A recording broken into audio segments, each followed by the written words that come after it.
మీ అందరికీ నా వందనాలు, దేవునికి స్తోత్రాలు. చాలా సంతోషం. వర్షం వస్తుందని ఇంతమందిని మేము ట్రైన్లో వస్తున్నప్పుడు లైవ్లోనే చూసాము. చాలా ఉత్సాహం అయిపోయింది మాకు. వచ్చింటారా లేదా అనుకున్నాం, వచ్చారు. ఆత్మలోకంలో ముందుగానే పాస్టర్ అయ్యి చూసినట్లుగా నాకు చాలా సంతోషమైంది ఆ విషయం పైన. మేము వచ్చేటప్పుడు ఎన్నోసార్లు ఇబ్బందులు పడుతూ ఉండేవాళ్ళం. మేము వచ్చినప్పుడల్లా ట్రైన్ ఫ్రీగానే ఉంటుంది. ఇద్దరికే ఉంది ఒక భోగి. నేను మా మిస్సెస్ ఇద్దరు వచ్చినాము. ఇద్దరికీ ఒక భోగిలోనే మేము ప్రార్థన చేసుకుంటూ పాటలు పాడుకుంటూనే వస్తున్నాము. ఎవరు అవసరం లేదు, ఎవరు డిస్టర్బే లేదు మాకైతే గిన. మళ్ళీ లైవ్ పెట్టుకున్నాము, పాస్టర్ మా వాయిస్ తింటుకుంటూ. ఇప్పుడు మన సిస్టర్ చెప్పినట్లుగా ఆ బిర్యానీ చూస్తే కాదు కానీ తింటేనే అన్నట్లు ఆ వాక్యం వింటూనే వస్తున్నాం మేమైతే గిన. చాలామంది వచ్చారు ఆ బిర్యానీ కోసము, కానీ ఫస్ట్ టైంలో వచ్చింది బిర్యానీ మాకు. స్టార్టింగ్లోనే పెట్టాడు పాస్టర్ అయ్య. ఎక్కడది, అది అడ్రస్ తెలియదు కానీ అది మేడం జీవన్ జ్యోతి. చాలా ఇబ్బంది పడిపోయినాం అక్కడికి. అట్లాంటి చోట్ల మళ్ళీ మంచి బిర్యానీ భోజనము అందరూ తిని మళ్ళీ మిగిలింది. మీకు తెలియదు, కొత్త వాళ్ళకి మా మేడం వాళ్ళకి తెలుసును. ఈ విషయం చాలా సంతోషకరమైన విషయం. నేను ఎన్నిసార్లు పాస్టర్కి ఇట్లా కనిపిస్తున్నాను, నేను మాట్లాడిస్తలేదు. చాలామంది పాస్టర్లకి వందనాలయ్యా అంటే ఎలాగొచ్చినావు బాగా వచ్చినావు అంటని చెప్పి అంటారు. ఆయన ఆత్మలోకంలో చూశాను అంటున్నాడు. హల్లెలూయా. ఇప్పుడు అర్థమవుతుంది నాకు. నేను సుమారుగా సంవత్సరం నుంచి వస్తున్నాను, తెలియట్లేదు నాకు. పాస్టర్ గారు పలకరిస్తారు కదా, పలకరించాలి కదా. ప్రేయరే చేయడం ఇంక మనల్ని ఏడ పలకరిస్తాడు ఇంకా. ఈ విషయం చాలా ఆశ్చర్యం అనిపిస్తూ ఉండేది. అంటే ఒక పెళ్ళికి పోయిన తర్వాత మన వాళ్ళు బంధువులు ఉంటారు, కొంచెం సమయం అని కూడా పర్లేదు, ఏమనుకోవద్దండి, ప్రతిసారి వెళ్ళిపోతూ ఉంటుంది. పెద్దనాన్న, బావ, అక్క, తమ్ముడు, ఎట్లున్నారు, ఎప్పుడు వచ్చినారని ఒకసారి పలకరిస్తారు, అవునా? మళ్ళీ ఇంకొక సందులో నుంచి తిరిగి వచ్చినప్పుడు మళ్ళీ ఇంకోసారి పలకరిస్తారా? మళ్ళీ ఒకసారి పలకరిస్తారా? పాస్టర్ కూడా అట్లనే ఆత్మలోకంలో మళ్ళీ ముందుగానే చూశాడు, మళ్ళీ మిమ్మల్ని ఎందుకు పలకరించాలా? ప్రతిసారి వచ్చారు కదా ఇంకా. నాకు అది అర్థమైంది. అందుకోసమే మిమ్మల్ని ఎవరిని పలకరించకపోయినా కూడా ఇక్కడ రండి. ఈ సన్నిధిలో చాలా అద్భుతాలు, ఆశ్చర్యకార్యాలు, సూచక్రియలు జరిగించినట్లుగా కంటికి కనపడువంట, చెవికి వినపడువంట. పాస్టర్ చెప్తుంటాడు, మనకు తెలియకుండానే కార్యాలు జరుగుతున్నాయంట. స్తుతించాల, మనము స్తుతించాల. పాస్టర్ చెప్పేది ఒకే మాట నాకు బాగా నిండిపోయింది ఆ మాట. స్తుతి అనే గంప, సమస్య అనే గంప తగ్గిపోలే. మనం సమస్యనే చూస్తూ ఆ గంపని ఎత్తుకొని తిరుగుతున్నాం. కానీ ఎవరి దగ్గర పోతే వాళ్ళ దగ్గర దింపడము, అన్ని చెప్పడము, మళ్ళీ ఎత్తుకొని రావడము. ఈ గంప బరువైపోయి ఎన్ని చోట్ల దింపుతారో. నానైతే నేను ప్రతి చోట దింపినాను, ఇప్పుడు నాకు ఆ గంపే లేదు. హల్లెలూయా. చాలా సంతోషమైంది. మా అమ్మకి ఆరోగ్యం బాగాలేదు, ఇది సాక్ష్యము. ముందుగానే సెల్యులైట్ అయింది. సుమారుగా ఆగస్టు 15, 2 సంవత్సరాలు అయింది. అది దానికి కుట్లేసేది లేదు, ఇంకోటి చేసేది లేదు. డ్రెస్సింగ్ చేయాలా, క్లీన్ చేసి పెట్టాలి, డ్రెస్సింగ్ చేయాలా, క్లీన్ చేసి పెట్టాలా. ఒక ఆర్ఎంపీ డాక్టర్కి 200 ఇచ్చి చేస్తూ ఉంటుంది. డైలీ 200 ఇవ్వాల. అప్పుడు వారంకి, నెలకి, 3 నెలలకి, 4 నెలలకి, సంవత్సరం, 2 సంవత్సరాలు అయింది. ఇప్పుడు మా నాయన చిన్న డాక్టర్ అయినాడు మా ఇంట్లో. హల్లెలూయా. ఎందుకంటే మాకు నాన్నైతే నా గాయం చూస్తే కానీ అసలు ఈ కాలు ఇదింత తీసేసినారు, ఇట్లా అంతా మన తీసేయలేదు కానీ స్కిన్ అంతా తీసేస్తున్నారు. బొబ్బులు వచ్చి అంతే ఏం జరగలేదు. అక్కడ బొబ్బులు వచ్చింది, నీరు పట్టింది, అక్కడ ఇన్ఫెక్షన్ అయ్యాల్సింది. కాలు తీసేయాలండ్రి. దేవునికి స్తోత్రం అనుకున్నాం, అట్లే పోతున్నాం. 100 కిలోమీటర్ పోవాలి మేము హాస్పిటల్కి పోవాలంటే. కర్నూలుకి రావాలా, ఆలూరు నుంచి కర్నూలుకి రావాలా. నేను ఒక ఆటో పెట్టుకున్నాను, గ్యాస్ది. ఆ గ్యాస్ పనికి పోవట్లేదు. ఈ ట్రీట్మెంట్ కోసమే ఇంక ఆటో సిద్ధం చేసుకున్నా. తార్పాలు కట్టుకోవడము, సేఫ్టీగా తీసుకురావడము, సేఫ్టీగా తీసుకుపోవడము. మా భార్య కూడా వచ్చింది ఇక్కడ, ఆమె బాగా చూసుకుంటుంది. ఆమెను బట్టి ప్రతి టైంకి మాత్రలు, అన్ని రకాలుగా స్నానం కూడా బాత్రూంలో కూర్చోబెట్టి చేస్తుంది. ఆమె హ్యాండిక్యాప్డ్, ఒక చెయ్యి పోలియో ఉంది, ఇక్కడే ఉంది ఇప్పటికి. ఆమెను బట్టి మాకు గ్యాస్ ఏజెన్సీ వచ్చింది. ఆ విషయంలో ఎన్నో సమస్యలు ఉన్నాయి. అసలు మేము ఇవ్వకపోయినా బాగుండేదానికి వాళ్ళకి. మా దగ్గర డబ్బు లేదు కానీ ఆమెను బట్టి మాకు ఒక అప్లికేషను వాళ్ళకి ఇవ్వడం బట్టి అది వచ్చేసింది. సరే, ఆ విషయాన్ని పక్కన పెట్టేస్తే ఇప్పుడు ఈ సమస్య ఎట్లయిందంటే ఈ కాలే గాయమైడిసింది, మళ్ళీ దీంతోపాటు ఇంకొక కాలు ఇంతలా వాపు వచ్చేసింది. దానికి కానీ ఆపరేషన్ చేయాలంటున్నాడు. ఇది బాగా కాలేదంటే మళ్ళీ అది ఏడ బాగవుతుంది సార్. ఆమె లేక 18 సంవత్సరాలు బెడ్లో ఉంది. మా పెళ్ళి ఎట్లాగైందో మాకు అసలు ఇంతవరకు ఇంకా అట్లా ఉంది పరిస్థితి. ఎంతోమంది పెళ్లి చేసుకొని సంతోషాలు ఉంటే మాకైతే ఇప్పటి వరకు మా భార్య పక్క నుంచి ఒక సమస్య, మేమిద్దరు ఇష్టపడి పెళ్లి చేసుకున్నాం. ఉండేది నేను ఒక్కడే, అయినా మా అవ్వదు అనుకోగా పెద్ద ఆమె కూతురు ఈమె. ఇవన్నీ చెప్పాల్సిన అవసరం లేదు. మా భార్య తర్వాత ఏమంటుందా, ఏదేమైనా దేవుడు చేసిన కార్యం మనకు తెలియకుండా ముందే చేశాడంట ఆయన. నేను అది విన్నాను, అది చెప్తున్నాను. సరే, ఆ విషయం పైనే మా అమ్మకు చూసుకోవడానికి మా ఇంట్లో వ్యక్తి కాబట్టి ఆమె ఎంతగానో మాకు సహకారంగా ఉంది. మా నాన్నకు సొంత మేనకోడలే కాబట్టి అమ్మ నాన్నగా చూసుకుంటుంది. ఈ విషయాన్ని గమనించండి. ఎవరన్నా అట్లాంటి పరిస్థితుల్లో ఉన్న వాళ్ళని తేలికపాటుగా చూసుకోవద్దండి. ఇది ఒక సూచనగా చెప్తున్నాను నేను. ఎందుకంటే ఎవరు ఏ టైంలో ఉంటామో తెలియదు, మేము తిరిగి పోతామో కూడా తెలియదు. వాళ్ళే ఉంటారో మనమే పోతామో తెలియలేదు. దయచేసి వృద్ధాప్యంలో ఉన్న వాళ్ళని చులుకున చేయొద్దండి. వాళ్ళు దేవుడిచ్చిన ఒక గిఫ్ట్గా అనుకున్నలా ఈ సమయాన్ని గమనించండి, ఈ విషయాన్ని గమనించండి. ప్రతి దాన్ని వాళ్ళు గమనించి వాళ్ళకి అవసరతలను తీర్చండి.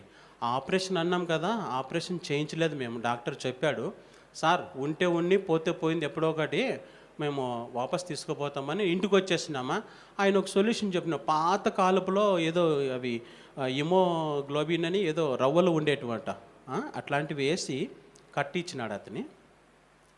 అక్కడ మాకు దొరకవని నేను ముందుగానే ఎక్కువ తీసుకొని పోయి మళ్ళీ కట్టడం బట్టి అది కంట్రోల్ అయింది. ఆపరేషన్ చేసే పని లేదన్నట్లు మళ్ళీ ఇంకొకసారి చూస్తే బాగైంది. దేవునికి మహిమ. ఇది ఈ విధంగా ఉంటే మేము ఊరుకునే ఉండలేదు. పాస్టమ్ చెప్పింది కదా, స్తుతి సమస్య. ఇది చాలామందికి నేను చెప్తా ఉండేవాడిని. ఇది ఒక స్వార్థ అయిపోయింది నాకు. చాలామంది ఎవరు బందికాల్లో ఉన్నారంటే మీరు స్తుతిని చూడొద్దా, మీరు సమస్యను చూడొద్దండి, స్తుతిని చేయండి అంటని చెప్పేటోళ్ళని. మా చర్చిలో ఒక 30-40 మంది ముస్లింలు వస్తూ ఉంటారు.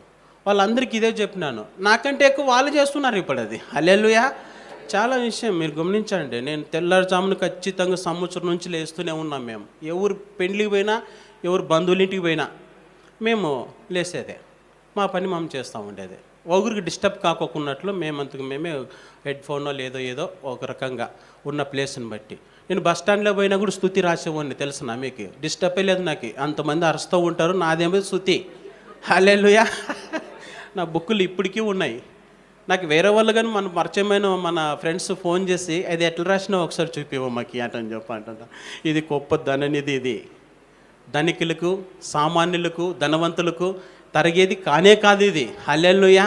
ఇది వస్తూనే ఉంటాయి, తీసుకుంటూనే ఉండాలా, పొందుకుంటూనే ఉండాలా.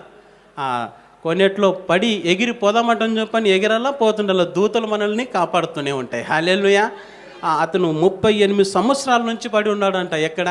ఆ కోనేటి దగ్గర. 33.5 సంవత్సరాలు వయసు కలిగిన యేసయ్య, ఆయనకన్నా రోగమే ఎక్కువ వయసు ఉంది, యేసయ్య వయసే తక్కువ ఉంది. కానీ నీ పరుపెత్తుకొని లేచి వెళ్ళిపో అన్నప్పుడు చూడండి, ఈ విషయం గమనించండి. చిన్నవే సమస్యలు పెద్ద ఆలోచనలు కలిగిన మనకు ఆత్మీయ తండ్రి గారు చాలా క్రిటికమైన ఉదాహరణలు తీసుకొని వస్తూ మనల్ని బాగా మెమొరీ పెంచుతున్నాడు. ఈ సహవాసం ఎవ్వరు విడద్దండి దయచేసి. మీరు ఎంతమంది కూర్చుంటారు చెప్పండి ఉదయకాల సమయంలో? ఒకరిద్దరే కదా మీ కుటుంబంలో ఉండేది. అందరు లేపి కూర్చోవాలంటున్నాడు. మా ఇంట్లోకి వెళ్తే మా పిల్లలు ఇద్దరు హాస్టల్కి పోతారు. మా అమ్మ పేషెంట్ అయినా కూడా లేయాల్సి ఉండేదే, ఇట్లా తూగుడిస్తుంటుంది. ఇట్లా అయినా కూడా మేము గ్లాసుని కిందికి దబాని వేసి ఇడుస్తాము. హల్లెలూయా. చాలా నిజంగా అంటే నేను చేసేదే చెప్తున్నాను. గ్లాసు ఏదో ఒకటి ప్లేటో ఒకటి పెట్టుకుంటాము. మరి పేషెంట్కి ఎందుకంటే దురాత్మ ఆమెలో చొరబడి ఉంది. మాకు అదొక పెద్ద ఒక ఆశీర్వాదము ఆమెను బట్టి. ఆ ప్లేట్ పారేసినప్పుడు దుడుకుమని లేస్తేనే హల్లెలూయా హల్లెలూయా యేసయ్యా స్తోత్రం. చాలా సంతోషము. ఆమెను బట్టి మేము ఒక్కొక్కరి బాధపడతాము, ఒక్కొక్కరి నవ్వుకుంటాము. ఎందుకంటే మరి ఇంకా పరిస్థితి అట్లాగుంది. బెడ్లోనే 18 సంవత్సరాలు ఉంది చూడండి. అట్లాంటి పొజిషన్లో ఉంటూ మాకు ఇంకొక పెద్ద సమస్య, ఇది గ్యాస్ ఏజెన్సీ. అది మాకు పోలీస్ స్టేషన్ అంటేనే తెలియదు. ఆ పొజిషన్లో ఎస్సీఐ గారికి ఫోన్ చేయించి వాళ్ళతో బెదిరింపులు చేసినారు మమ్మల్ని. బెదిరించినా కూడా మేమేం బెదరలేదు. ఉంటే ఉండి పోయింది పోని అంటని చెప్పన్నాం మేము. అంటే వాళ్ళు అట్లాంటిగా అంటావు, నువ్వు డబ్బులు పెట్టింది వాళ్ళు కదా నన్ను నేను పిలిచిమన్నాను నన్ను. మీకు కొంతమందికి పెద్దలు కూడా తెలుసును నా విషయం, మీ అందరికీ తెలియదు కావచ్చు. ఆ గ్యాస్ ఏజెన్సీ మా భార్య పేరు మీద వచ్చింది కదా, మా దగ్గర డబ్బులు లేవు, కానీ మమ్మల్ని పైవాన్గా ఉంచాడు దేవుడు, తలగా ఉంచాడు, తోకగా ఉంచలేడు. మేమే అధికారము, డబ్బు లేదు, అయినా అప్లికేషన్ నుంచి వచ్చింది అది, కానీ వాళ్ళు డబ్బులు పెట్టినారు, వాళ్ళు ఇరుక్కుపడినారు. ఇప్పుడు మేమేం చేసేది, మేము సంతకాలు చేసేలేదు, ఏం చేసేలేదు. 2 సంవత్సరాలు జీతాలు ఆపినారు. పో ఏసయ్యా వందనాలు, హల్లెలూయా. ఆయన ఇస్తున్నాడు నిజంగా. అంటే మేము ఇక్కడ వస్తున్నామంటే ఒకనే కాదు, నిజంగా. అంటే మా టికెట్ ఎంత తెలిసిన 600 కిలోమీటర్లు, 70 రూపాయలు మా ఇద్దరికి కలిసి. అవును. మరి ఇంకోటి తెలుసా మీకు, ఫ్రీ 2 సీట్లు మాకి. ఏమనుకోద్దండి, ఈ పొద్దు మాత్రము హల్లెలూయా 2 సీట్లు ఫ్రీ మాకి. బాగా దేవుని స్తుతిస్తూ వచ్చినాము, పండుకొని వచ్చినాము. ఇవి లేకుంటే ఈడ నిద్రగా వెళ్ళాము కదా. చూసుకోండిగా, ఫ్రీగా ఉంది ట్రైను, అంత ఖాళీనే, ఎవరు ఉండేకలేదు. ఎందుకంటే మనం స్తుతి చేయాలి కదా. హల్లెలూయా. ఇంత గొప్ప దేవుడు. పోయినసారి దగ్గర మేము 6 గంటలకే వచ్చినాం. ఇంకొక ఫ్రెండ్ని తీసుకొని వచ్చిన 6 గంటలకి, 10 గంటలకి రావాల్సింది మేము, 6 గంటలకే వచ్చినాం చైర్లు వేద్దామని. చైర్కి ప్రార్థన చేసి అప్పుడే రెడీ చేసి పెట్టారు. మేమేం చేసేది, ఇంకా వచ్చి కూర్చున్నాం. చాలా సంతోషము. మరి ఇట్లా జరగడం చాలా అద్భుతము. దేవుడు మమ్మల్ని ఎంతగానో ఇంత టైం వరకు కాపాడుతూ నడిపిస్తూ వస్తూ ఉన్నాడు. ఈ విషయాన్ని గమనిస్తూ మేము మా బంధువులకు అందరికీ చెప్తున్నాము. మా ఇంట్లో 4 కూర్చుంటాం స్తుతికి, మీరు కూడా కూర్చోండి, అద్భుతాలు చూడండి, ఆశ్చర్యకార్యాలు దేవుడు కంటికి కనపడవంట, చెవికి వినపడనంట. ఇట్టి కార్యాలు మీరు అనుభవించాలా. వస్తూ మధ్యలో ఆగద్దండి. పాస్టర్ చెప్తున్నాడు, ఫస్ట్ నుంచి వస్తున్న వాళ్ళు ఎంతోమంది ఉన్నారు, వాళ్ళందరం కలిపితే కానీ మనకి ఇది చాలదు, ఇది చాలదు, ఇంకోటి చాలదు. నేనైతే దర్శనంలోని పాస్టర్, ఇది నేను 2 రోజుల ముందు ప్రార్థనకి లేస్తున్నాను. లేసే మూమెంట్లో లేసుకొచ్చేపు అట్లే పడుకోవాల్సి వస్తుంది, మరీ లేయాల్సి వస్తుంది. అట్లా లేస్తుంటే ఆదివారము ప్రార్థన పెట్టినాడు, ఎవరింట్లో గృహ కూడుకు మాదిరి పెట్టినాడు. నేను కూడా వచ్చినాను. ఇప్పుడు అందరు నిండిపోయినామా, పాస్టర్ అమ్మ ఇట్లా చూస్తుంది, పాస్టర్ ఇట్లా చూస్తున్నారు, నేనేమో ఆడే ఉన్నాను. ఇంకా ఆడే కూర్చోవాలి. నేను ఇంకా ఈ డోర్ తీస్తే ఖాళీ ప్లేస్ ఉంది కదా, అక్కడే కూర్చోవాలి. అట్లాంటి రోజు వస్తుందేమో మరి, చూడండి, తొందరగా రావాలి అందరూ. ఎందుకంటే వెనుక్కి వచ్చిన వాళ్ళు వెనకే పడిపోతున్నాము. నిజంగా అంటే ఇది వాస్తవము, ఒకనే చెప్తలేదు నేను. పాస్టర్ చూస్తున్నాడు, చెప్తే కదా అక్కడెక్కడో అడ్రస్, ఆ అడ్రస్లో ఎవరిని పలకరీకున్నట్లు ఉన్నాడు కదా. నన్ను కూడా ఇంతగా వస్తున్నాను నేను, ఎంత దూరం నుంచి నన్ను పలకరిస్తా లేదే, గుంటకల్ నుంచి వస్తున్నాను నేను, అనంతపురం డిస్టిక్. అంత లాంగ్ నుంచి వచ్చినోడిని బయటే నిలబెట్టి ఏం రానుగా నండు అంటే లోన్ చూస్తే ఫుల్ అయిపోయినారు. నేను వచ్చేకి లేదు ఇంకా. కాబట్టి అది ఆదివారం ఆరాధన. నేను ఎప్పుడు ఇక్కడ ఆరాధన కొంటున్నా, మా ఊర్లో చర్చిలోన మా పాస్టర్ ఉంటాడు. మేము పోయి అందరినీ గ్యాదర్ చేసి నేను ఇట్లాంటి సౌండ్ సిస్టమ్ చిన్నదే అయినా కూడా పెద్దగా దేవుణ్ణి ఆరాధన చేస్తున్నాం. వీటితోనే ఆరాధన చేయాలని లేదు కదా, మనకి ఇచ్చినాడు కదా చేతులు, నోరు, చప్పట్లు కొడుతూ దేవుణ్ణి ఆరాధించమని. ఇటు పరిస్థితుల్లో నేను వెళ్తుంటాను. కానీ దర్శనంలో నేను అది చూసినాను, పాస్టర్ అయినాయి. గమనించండి, మనందరూ ఒక ఐక్యత కలిగి మరి ఇంకా గొప్పగా వచ్చే రోజులు ఉన్నాయేమో. మరి ఇది విధంగా ఇట్లుంటే మమ్మల్ని పోలీసులు అట్లా పిలిచింటే పోలీసుల దగ్గర కూడా మేము గెలిచాం. దేవుడు మాకు ఆ ధైర్యం ఇచ్చాడు ఈ స్తుతి చేస్తుండగా. హల్లెలూయా. ఈ స్తుతి నుంచే మాకు ఆ ధైర్యం వచ్చింది. లేకుంటే నాకు ఫోన్ వస్తే గుండెల్లో డమాంట్ ఉండేది. ఈ నాండ్లు ఎప్పుడు ఏం మాట్లాడుతున్నారు, ఏం అడుగుతున్నారో నాకు తెలియదు, నాకు ఎవరు లేదు, ఎవరిని అడుగును, ఏసయ్యా నాకి, నేను ఉండేది ఒకడే, ఎవరితోనో పట్టించుకోను, దేవుడే. కాబట్టి ఈ స్థితిలో ఉన్న మమ్మల్ని దేవుడు స్తుతి మా స్థితిని మార్చేస్తుంది. అది పాస్టర్ ద్వారా.